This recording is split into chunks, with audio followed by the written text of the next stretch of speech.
Bonjour Fawzi Benzeba. Bonjour Jean-Philippe Denis. Fawzi Benzeba, vous êtes professeur de sciences de gestion à Paris-Nanterre Université. Fawzi Benzeba, collection de rôles de marché qui est absolument incroyable, voilà, qui est une véritable innovation éditoriale, puisque vous parlez miroir, mon beau miroir, la musique change de disque, la nouvelle jeunesse de l'occasion.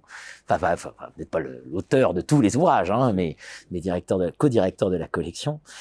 Et un ouvrage particulièrement intéressant consacré au business de la mort.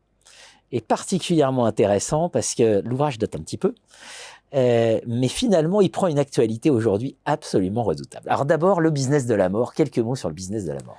Alors, c'est un ouvrage que j'ai écrit avec Fabien Emas, qui est sorti en 2022, donc il n'est pas si vieux que ça, il est absolument. toujours d'actualité. Et pourquoi on est allé vers la mort?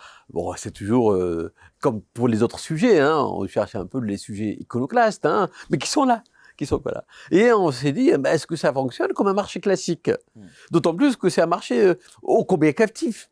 À ma connaissance, il y aura toujours des morts.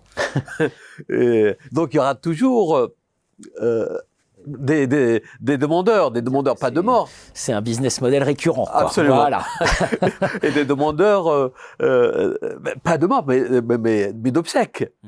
Et bien qu'il y ait des différences selon l'espace religieux. Donc on ne meurt pas de la même manière, ou du moins on ne Vous rappelez que c'est un marché réglementé aussi. Absolument. Hein, très réglementé. Et, ou qui devrait fonctionner de manière réglementée, parce qu'il y a toujours des gens qui arrivent à contourner la réglementation, comme pour tous les marchés, bien entendu. Donc on s'est intéressé à ce marché-là.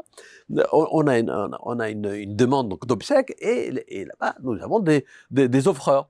Les offreurs tenaient le marché de manière ferme pendant des années, en tenue, parce que c'est un marché réglementé, notamment en France. Réglementé, c'est-à-dire que l'État impose une manière de faire, une manière de fonctionner. Et puis, on a creusé. Et ben, cette réglementation n'est pas si réglementée que ça, parce que on joue un peu sur les émotions, sur les moments, etc. Et là, on voit que ça se passe d'une manière un peu différente. Ensuite, les choses ont évolué.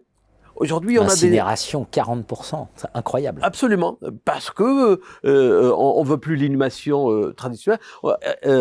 Moi, j'ai assisté par exemple à beaucoup d'obsèques. Je les trouve très tristes.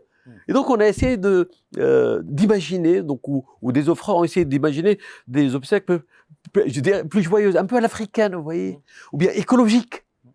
Ou bien on va chercher à enterrer son chien ou son chat de manière tout à fait agréable.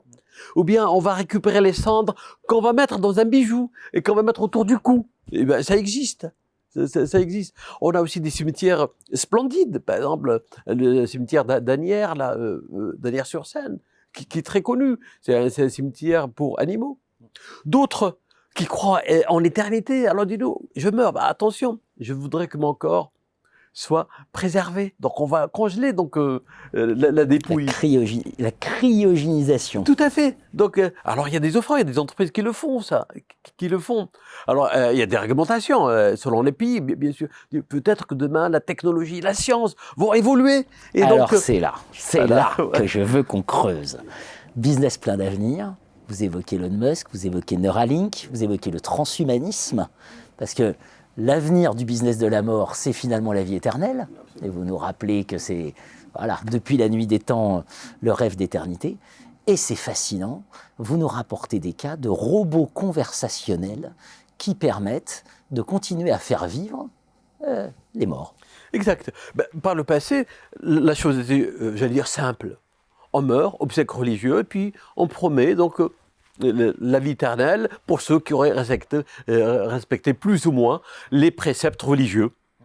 Mais ceux qui n'y croient pas, ceux qui ont envie malgré tout d'avoir la vie éternelle, comment font-ils? Eh bien là, la technologie est arrivée. Eh bien, on va parler avec le mort. D'abord, on a commencé d'une manière un peu artisanale, avec des vidéos qui ont été proposées par des entreprises du vivant, du vivant, donc du défunt. Et ensuite, on peut parler avec son papa, avec sa maman, avec sa chérie, avec sa sœur, avec qui on veut. À Noël, par exemple, la personne est là, il y a une vidéo. Ça, et quand on regarde ça aujourd'hui, ben, ça relève un peu de l'artisanat, ou même du Moyen-Âge, façon de parler.